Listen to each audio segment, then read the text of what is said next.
नमस्कार, भारत एक्सप्रेस देख रहे हैं आप। आपके साथ मैं हूं रोहित पोखरियाल। लौट आया समंदर, आप समझ ही गए होंगे। और जाहिर सी बात है, क्योंकि महाराष्ट्र विधानसभा चुनावों के नतीजों ने साफ कर दिया कि दिग्गज बीजेपी नेता देवेंद्र फडणवीस अपने शब्दों के पक्के हैं। बीजेपी की 132 सीटों पर ऐतिहासिक जीत फडणवीस के समंदर की तरह वापसी का ऐलान करती है। बीजेपी नेतृत्व में महायुति गठबंधन ने जिस तरीके से परफॉर्म किया वो बहुत शानदार है और उसे देखकर लगता है कि विपक्ष ने प्रदेश से अपना आधार ही खो दिया। आज बीजेपी को नई ऊंचाइयों पर पहुंचाने वाले देवेंद्र फडणवीस ने पार्टी हित में बड़ा बलिदान दिया और शीर्ष नेतृत्व का मान रखते हुए मुख्यमंत्री पद के बाद डिप्टी सीएम की जिम्मेदारियों को भी बखूबी निभाया। हालिया असेंबली इलेक्शन में फडणवीस की अगुवाई में आक्रामक चुनाव प्रचार अभियान चलाया गया। नतीजन लोकसभा चुनावों के बाद छिटका वोट बैंक और ज्यादा मतों के साथ भारतीय जनता पार्टी के साथ जुड़ गया। समंदर बन लौटे फडणवीस, चुनाव नतीजे में बहा विपक्ष।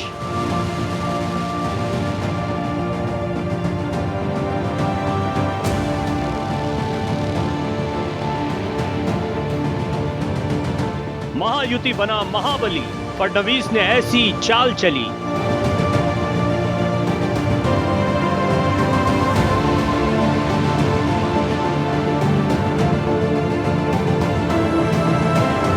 पार्टी की खातिर बलिदान, ऊंचा रखा नेतृत्व का अभिमान।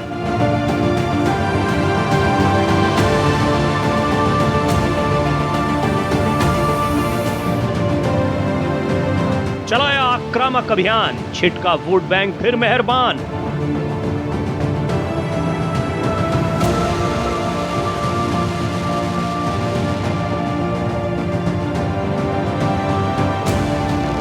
बने सबसे युवा महापौर, नागपुर का विकास गूंजा हर ओर।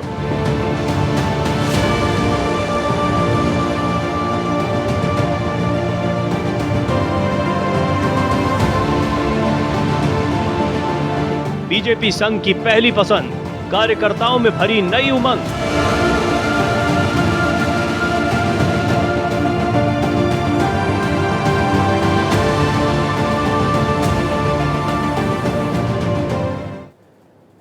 थोड़ा जानिए देवेंद्र फडणवीस के बारे में। देवेंद्र फडणवीस 22 साल की उम्र में पार्षद बने। 27 की उम्र में नागपुर के सबसे युवा मेयर के तौर पर इतिहास दर्ज किया। उनके नेतृत्व की वजह से आज नागपुर में विकास में नई रफ्तार नजर आती है। हमेशा धैर्य को हथियार बनाकर विपक्ष का सामना करने वाले देवेंद्र फडणवीस भारतीय जनता पार्टी और संघ दोनों के चहेते हैं। विपरीत हालात में उन्होंने अंदर खुद के आगे बढ़कर नेतृत्व की कमान संभाली। नतीजन आज प्रधानमंत्री नरेंद्र मोदी और गृह मंत्री अमित शाह दोनों की नजरों में देवेंद्र फडणवीस का कद काफी ऊंचा है और इसी का नतीजा है कि आज महाराष्ट्र बीजेपी के कार्यकर्ताओं का जोश हाई है। मेरा पानी उतरता देख मेरे किनारे पर घर मत बसा लेना। मेरा पानी उतरता देख मेरे किनारे पर घर मत बसा लेना। मैं समंदर हूं, लौट कर वापस आऊंगा। बीजेपी के दिग्गज नेता देवेंद्र फडणवीस ने महाराष्ट्र विधानसभा चुनाव में एक बार फिर अपनी महारत का लोहा मनवा दिया। उनके नेतृत्व में महाराष्ट्र बीजेपी विधानसभा चुनाव में 132 सीटों के साथ न सिर्फ सबसे बड़ी पार्टी बनकर उभरी, बल्कि वो खुद प्रदेश की सियासत में सबसे बड़ा चेहरा बनकर उभरे हैं। मैं हमारे अध्यक्ष चंद्रशेखर बावनकुले जी और पार्टी के सभी कार्यकर्ताओं का आभार व्यक्त करना चाहता हूँ। इन कार्यकर्ताओं ने हमारे बावनकुले जी के नेतृत्व में पिछले 2 साल लगातार नीचे तक जाकर पार्टी को प्रस्तापित किया। पार्टी के कार्यक्रम उन्होंने वहां पर संपन्न किया और उसके कारण पार्टी में एक नई जान आई। फडणवीस के नेतृत्व में कमाल पहली बार नहीं हुआ है। 2014 में भी प्रदेश अध्यक्ष रहते हुए उनके नेतृत्व में चुनाव लड़ा गया था। तब शिवसेना से गठबंधन टूट जाने के बाद भी बीजेपी 122 सीटें जीती थी और राज्य में पहली बार देवेंद्र फडणवीस के रूप में बीजेपी का अपना मुख्यमंत्री बना। वो लंबे समय बाद 5 वर्ष का कार्यकाल पूरा करने वाले मुख्यमंत्री बने और उन्हीं के नेतृत्व में 2019 का चुनाव शिवसेना के साथ गठबंधन में लड़ा गया। तब भी बीजेपी को 105 सीटें मिली थी, मगर उद्धव ठाकरे ने बीजेपी को धोखा देकर कांग्रेस और एनसीपी के साथ मिलकर सरकार बना ली थी। तब विधानसभा में नेता प्रतिपक्ष के रूप में बोलते हुए फडणवीस ने एक बार कहा था कि मेरा पानी उतरता देख मेरे किनारे पर घर मत बसा लेना, मैं समंदर हूं, लौट कर फिर आऊंगा। मेरा पानी उतरता देख मेरे किनारे पर घर मत बसा लेना। मेरा पानी उतरता देख मेरे किनारे पर घर मत बसा लेना। मैं समंदर हूं, लौट कर वापिस आऊंगा। और अब वही देवेंद्र फडणवीस रूपी समंदर मुंबई के अरब सागर के ज्वार की भांति अपने सभी विरोधियों को बहाता हुआ लौटकर फिर वापस आ गया है। ये पहला अवसर नहीं है जब देवेंद्र फडणवीस ने अपने विरोधियों को इस प्रकार धूल चटाई हो। 2019 के विधानसभा चुनाव प्रचार के दौरान फडणवीस कई बार कहते सुने गए कि मी पुनः येल, यानी मैं पुनः आऊंगा। मगर जब 2019 में बीजेपी की सरकार नहीं बन सकी तो उनके विरोधी यही शब्द दोहराकर बार बार उनकी खिल्ली उड़ाते थे। तब फडणवीस ने अपने विरोधियों को पहला झटका जून 2022 में हुए राज्यसभा चुनाव में दिया। उस राज्यसभा चुनाव में त्रिदलीय महाविकास अघाड़ी ने जबरन अपना चौथा उम्मीदवार खड़ा कर दिया था। इस चुनाव में फडणवीस ने प्रथम और द्वितीय प्राथमिकता के मतों का ऐसा खेल खेला कि वो बीजेपी का तीसरा उम्मीदवार तो जिताने में सफल रहे और सत्तारूढ़ अघाड़ी का चौथा उम्मीदवार हार गया। मगर असली खेला तो इसके 10 दिन बाद विधान परिषद चुनाव में हुआ। साथियों, ये निश्चित रूप से ऐतिहासिक है।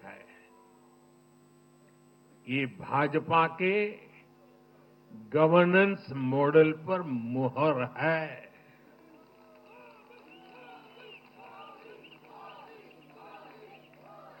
अकेले भाजपा को ही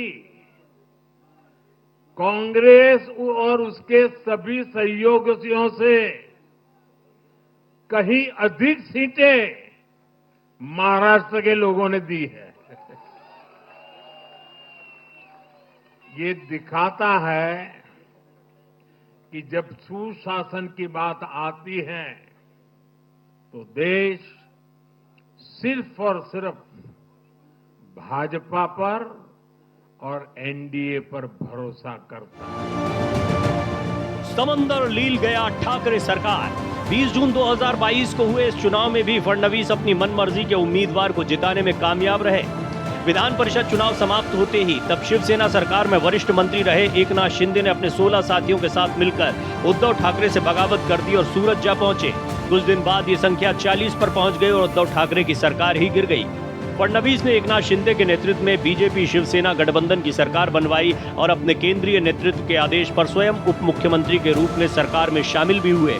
इस घटना के करीब 1 साल बाद ही फडणवीस के नेतृत्व में एक और चमत्कार देखने को मिला जब अजीत पवार भी एक दोपहर अपने 10 साथियों के साथ शिंदे सरकार में मंत्री पद की शपथ लेते दिखाई दिए। बाद में उनके साथ भी पार्टी के 40 से ज्यादा विधायक आ गए। अब एक बार फिर देवेंद्र फडणवीस के नेतृत्व में ही बीजेपी ने लगातार तीसरी बार 100 से ज्यादा सीटों के साथ ऐतिहासिक जीत हासिल की है। बीजेपी की अगुवाई वाले महायुति में महाराष्ट्र विधानसभा चुनाव में प्रचंड जीत हासिल हुई है। ऐसी प्रचंड जीत की विपक्ष में कोई पार्टी इस हैसियत की नहीं रह गई कि आधिकारिक तौर पर नेता प्रतिपक्ष पद पर दावा ठोक सके। इस अभूतपूर्व जीत के नायक बनकर उभरे हैं देवेंद्र फडणवीस उर्फ देवा भाऊ। महाराष्ट्र के 64 सालों के सियासी इतिहास में देवेंद्र फडणवीस वसंतराव नाईक के बाद महज दूसरे ऐसे नेता हैं जिन्होंने मुख्यमंत्री के तौर पर अपना 5 सालों का कार्यकाल शानदार तरीके से पूरा किया हो। देवेंद्र फडणवीस जनसंघ और बाद में बीजेपी के नेता रहे स्वर्गीय गंगाधर फडणवीस के पुत्र हैं। गंगाधर फडणवीस को बीजेपी के पूर्व अध्यक्ष नितिन गडकरी अपना राजनीतिक गुरु कहते हैं। फडणवीस ने युवा अवस्था में ही राजनीति में कदम रख दिया था जब वो 1989 में संघ की स्टूडेंट विंग अखिल भारतीय विद्यार्थी परिषद में शामिल हुए। 54 साल के देवेंद्र फडणवीस का पॉलिटिकल करियर लचीलेपन और रणनीतिक कौशल का मिश्रण रहा है। फडणवीस का सियासी सफर असाधारण रहा है। एक पार्षद से लेकर नागपुर के सबसे युवा महापौर बनने वाले देवेंद्र फडणवीस ने अपनी पार्टी के भीतर एक प्रमुख नेता के रूप में अपनी स्थिति को मजबूत किया है। महाराष्ट्र के 64 सालों के सियासी इतिहास में देवेंद्र फडणवीस वसंतराव नाईक के बाद महज दूसरे ऐसे नेता हैं जिन्होंने मुख्यमंत्री के तौर पर अपना 5 साल का कार्यकाल शानदार तरीके से पूरा किया। ऐसा करिश्मा जिसे महाराष्ट्र की राजनीति का चाणक्य कहे जाने वाले शरद पवार भी कभी नहीं कर पाए, जो 4 बार मुख्यमंत्री बने। 47 साल बाद महाराष्ट्र के किसी मुख्यमंत्री ने अपना पूरा कार्यकाल किया।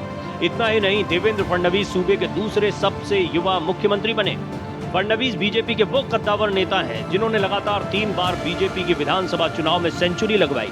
संयोग देखिए कि करीब 5 दशक में पहली बार कार्यकाल पूरा करने वाला मुख्यमंत्री पार्टी के फैसले को खुशी खुशी स्वीकार करते हुए डिप्टी सीएम बन जाता है। ये अपने आप में पार्टी के लिए उनके त्याग और समर्पण की कहानी बयां करता है। बीते 50 साल में किसी भी पार्टी या किसी भी प्री पोल अलायंस के लिए ये सबसे बड़ी जीत है 50 साल के बाद।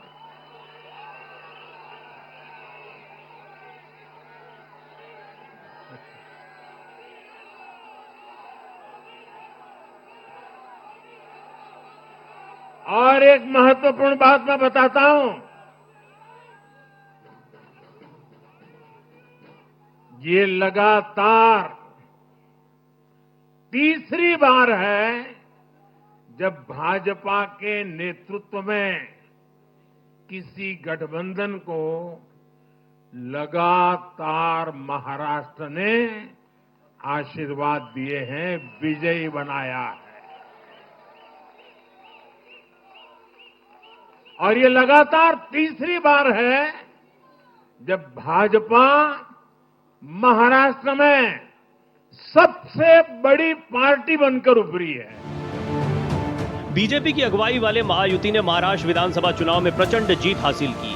ऐसी प्रचंड जीत कि विपक्ष में कोई पार्टी इस हैसियत में भी नहीं रह गई कि आधिकारिक तौर पर नेता प्रतिपक्ष पद पर दावा ठोक सके। इस अभूतपूर्व जीत के नायक बनकर उभरे हैं देवेंद्र फडणवीस।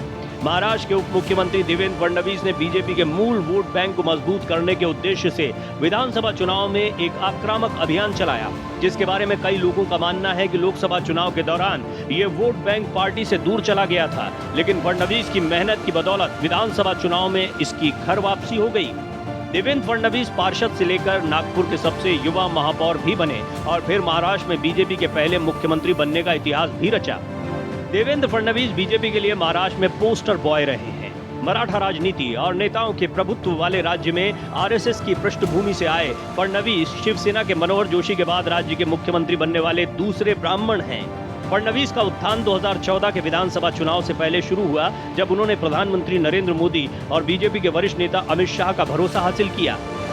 साल 2014 के विधानसभा चुनाव से pहले वो मुख्यमंत्री पद के लिए स्पष्ट रूप से पहली पसंद थे, जिसका मुख्य कारण प्रधानमंत्री नरेंद्र मोदी और अमित शाह दोनों का उन पर विश्वास था। मोदी ने एक चुनावी रैली में उनके बारे में कहा था, देवेंद्र देश को नागपुर का उपहार है। भाजपा के, एनडीए के सभी कार्यकर्ताओं को बहुत बहुत बधाई देता हूं, उन सबका अभिनंदन करता हूं। मैं मेरे परम मित्र देवेंद्र फडणवीस जी की भी भूरी भूरी प्रशंसा करता हूं। मोदी ने 2014 के लोकसभा और महाराष्ट्र विधानसभा चुनाव में हालांकि धुआंधार प्रचार किया था। चुनाव में पार्टी की अभूतपूर्व जीत का श्रेय तत्कालीन प्रदेश बीजेपी अध्यक्ष फडणवीस को गया। देवेंद्र फडणवीस जनसंघ और बाद में बीजेपी के नेता रहे स्वर्गीय गंगाधर फडणवीस के पुत्र हैं। गंगाधर फडणवीस को बीजेपी के पूर्व अध्यक्ष नितिन गडकरी अपना राजनीतिक गुरु कहते हैं। फडणवीस ने युवावस्था में ही राजनीति में कदम रख दिया था, जब वो 1989 में संघ की स्टूडेंट विंग अखिल भारतीय विद्यार्थी परिषद में शामिल हुए थे। 22 वर्ष की आयु में देवेंद्र फडणवीस नागपुर नगर निगम में पार्षद बने। 1997 में 27 साल की आयु में इसके सबसे युवा महापौर उन्होंने अपना पहला विधानसभा चुनाव 1999 में लड़ा और जीत हासिल की। इसके बाद उन्होंने पीछे मुड़कर नहीं देखा और लगातार 3 विधानसभा चुनाव में जीत हासिल की। महाराष्ट्र के कई नेताओं के विपरीत फडणवीस भ्रष्टाचार के आरोपों से बेदाग रहे हैं। देवेंद्र फडणवीस ने सिंचाई घोटाले में महाराष्ट्र की पूर्ववर्ती कांग्रेस एनसीपी सरकार के खिलाफ मुखर होकर आवाज उठाई। उन्हें इस मुद्दे पर तत्कालीन सरकार को पूरी तरह से घेरने का मौका भी मिला। हालांकि फडणवीस एक राजनीतिक रूप से सक्रिय परिवार से आते हैं। उनके पिता और एक अन्य संबंधी दोनों महाराष्ट्र विधानसभा परिषद में रहे हैं, लेकिन फिर भी फडणवीस ने अपनी अलग राजनीतिक पहचान बनाई है। उनका कार्यकाल चुनौतियों से खाली नहीं था। वर्ष 2019 का विधानसभा चुनाव फडणवीस की राजनीतिक दिशा में एक नाटकीय बदलाव लाया। मुख्यमंत्री पद को लेकर शिवसेना अलग हुई तो फिर उन्होंने अजीत पवार के साथ वैकल्पिक गठबंधन की तलाश की। हालांकि ये सरकार अल्पकालिक थी, जो केवल 72 घंटे बाद गिर गई। इसके बाद फडणवीस ने राज्य विधानसभा में विपक्ष के नेता की भूमिका निभाई। लेकिन अपने शब्दों के मुताबिक देवेंद्र फडणवीस ने किसी भी हालात में हिम्मत हारे बगैर हमेशा हंसमुख चेहरे के साथ कुशल सियासतदान होने का प्रमाण दिया। आज वो महाराष्ट्र की राजनीति में समंदर की तरह विशाल कद रखते हैं और जिन लोगों ने उन्हें नजरअंदाज करने की गलत फहमी पाली, वो फडणवीस की सुनामी में बहकर अपना आधार खो बैठे। विधानसभा चुनावों में महाराष्ट्र के जो नतीजे आए ये अप्रत्याशित थे। अप्रत्याशित इसलिए भी क्योंकि जो लोकसभा चुनावों में जो हार रहा उसके बाद विधानसभा में इतना जबरदस्त परफॉर्म कर पाना ये एक बड़ा चैलेंज था। लेकिन फडणवीस ने लोकसभा में खराब प्रदर्शन पर जिम्मेदारी लेते हुए इस्तीफे की पेशकश तक कर दी थी। केंद्रीय आलाकमान के कहने पर वो अपने पद पर बने रहे। इसके बाद उन्होंने बीजेपी की रणनीति को बखूबी जमीन पर लागू किया। इसके बाद बीजेपी की अगुवाई में महायुति ने रिकॉर्ड तोड़ जीत हासिल की। विपक्षी नेताओं ने कई बार देवेंद्र फडणवीस के खिलाफ तीखे शब्दों का भी इस्तेमाल दिया, लेकिन देवेंद्र फडणवीस ने धैर्य का परिचय दिया। अपने राजनीतिक जीवन में देवेंद्र फडणवीस को कई बार गलत आलोचनाओं का सामना भी करना पड़ा, लेकिन उन्होंने विपक्षी नेताओं को सम्मान देते हुए हर हालात का धैर्य से सामना किया और इसके बावजूद वो महाराष्ट्र में बीजेपी को ज्यादा से ज्यादा मजबूत बनाने के लिए काम करते रहे। 2019 में उद्धव ठाकरे के बीजेपी से अलग होने पर फडणवीस मुख्यमंत्री बनने से वंचित हो गए थे। बाद में जब शिवसेना दो फाड़ हुई तो एकनाथ शिंदे सीएम बने। केंद्रीय नेतृत्व से मिले आदेश को पार्टी हित में समझते हुए देवेंद्र फडणवीस डिप्टी सीएम बने। चुनाव के वक्त उन्होंने ये खुलासा भी किया कि वो डिप्टी सीएम क्यों बने थे। अगर उनकी जगह कोई दूसरा नेता होता तो मुख्यमंत्री बनने के बाद उप मुख्यमंत्री का पद ग्रहण करने की दूरदर्शिता शायद ही दिखा पाता, लेकिन फडणवीस ने हर विपरीत हालात को मंजे हुए नेता की तरह मात दी। महाराष्ट्र की जनता ने जो अप्रत्याशित इस प्रकार की जीत हमको दी है, इससे ये बात पूरी तरीके से स्थापित होती है कि महाराष्ट्र ये प्रधानमंत्री मोदी जी के पीछे है और मोदी जी ने जो नारा दिया था, एक है तो सेफ है, इस नारे को यथार्थ में लाते हुए महाराष्ट्र के सभी समाज के सभी लोगों ने एकता दिखाते हुए महाराष्ट्र में मतदान किया है और इसके कारण ये इतनी अच्छी जीत हमको मिली है। मैं विशेष रूप से हमारे लाडली बहनों का, लाडले भाइयों का, लाडले किसानों का, सभी का बहुत आभार व्यक्त करना चाहता हूं।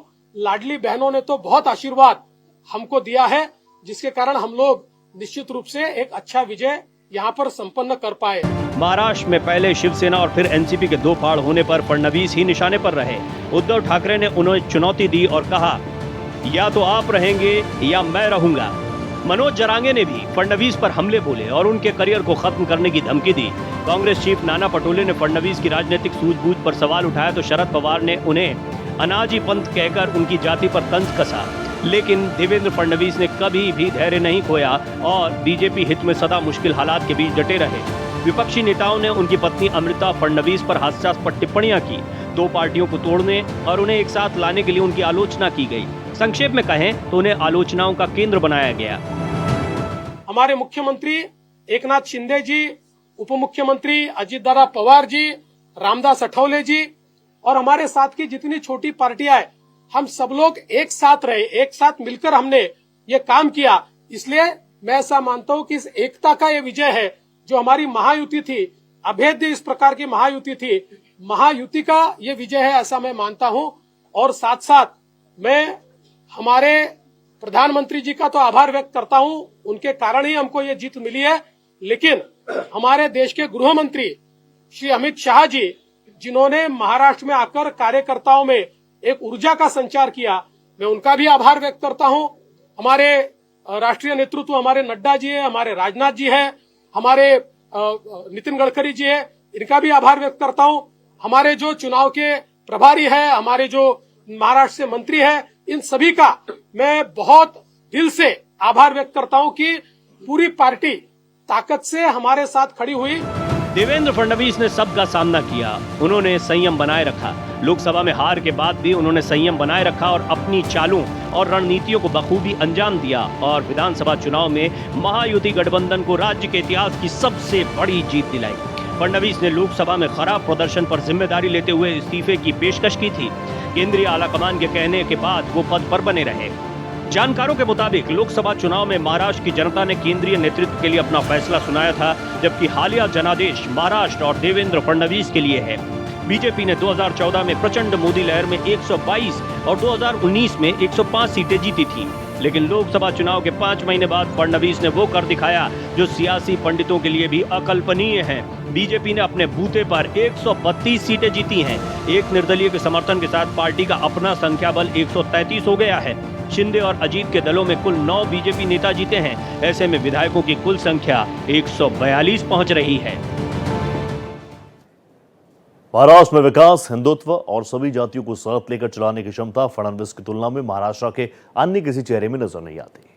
महाराष्ट्र में पिछले 5 सालों में हुई राजनीतिक उठापटक में भी बीजेपी विधायकों को एक साथ रखने में फडणवीस कामयाब रहे। देवेंद्र फडणवीस खुद संघ के स्वयंसेवक हैं। उन्होंने हमेशा राजकीय आचरण में संघ के अनुशासन का पालन किया।